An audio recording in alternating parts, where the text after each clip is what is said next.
Saham Indo itu digoreng semua, terserah si bandar mau dibawa naik atau turun. Perusahaan rugi kalau sahamnya digoreng ya naik. Kalau perusahaan untung nggak digoreng ya sahamnya nggak kemana-mana. Lah terus buat apa belajar analisa fundamental? Faktanya banyak saham di bursa itu memang saham gorengan. Tapi ya nggak semua saham itu bisa digoreng, Pak. Ini saya kasih contohnya ya. Saham PWR dikenal sebagai saham dividen atau dividen stock, yang artinya saham ini cenderung membagikan dividen setiap tahunnya.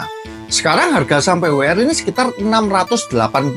Dan kalau kita lihat labanya dari tahun ke tahun cenderung stabil di angka 1 sampai 1,2 triliun per tahunnya. Hampir seluruh laba dari PWR ini dibagikan ke pemegang sahamnya ya. Dan kalau kita cek histori pembagian dividen dari PWR tahun 2022 itu dibagikan 65 per lembar saham, 2023 71 per lembar saham, dan di 2024 72 per lembar sahamnya. Artinya kalau PWR bisa kinerjanya tetap mencetak laba 1 sampai 1,2 triliun per tahun, maka estimasi dividennya adalah sekitar 70 per lembar sahamnya. Kalau kita beli saham ini di harga 680, dapat dividen 70, berarti kita dapat return itu sekitar 10,2% per tahun. Nah pertanyaannya, apakah mungkin si bandar bisa menghancurkan harga saham PWR dari 680 misal ke sampai 200 rupiah? Selama kinerja PWR tidak mengalami perubahan, tetap dia cetak laba 1 triliun ke atas, maka itu hanya mimpi di siang bolong ya.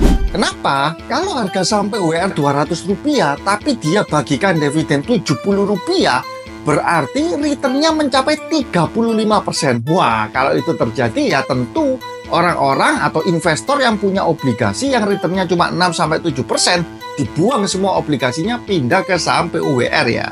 Nah terus gimana cara si bandar bekerja? Bandar hanya bisa cuan dengan melakukan satu hal ya, goreng naik harga saham suatu perusahaan dan jual ketika harganya sudah jauh di atas valuasi perusahaannya. Contohnya kalau teman-teman ingat waktu pandemi ya, saham-saham farmasi pada berterbangan. Salah satu contohnya adalah Inaf ya. Dari harga 800 naik sampai ke 7.000. Dan sekarang ya harganya tinggal 100-an ya.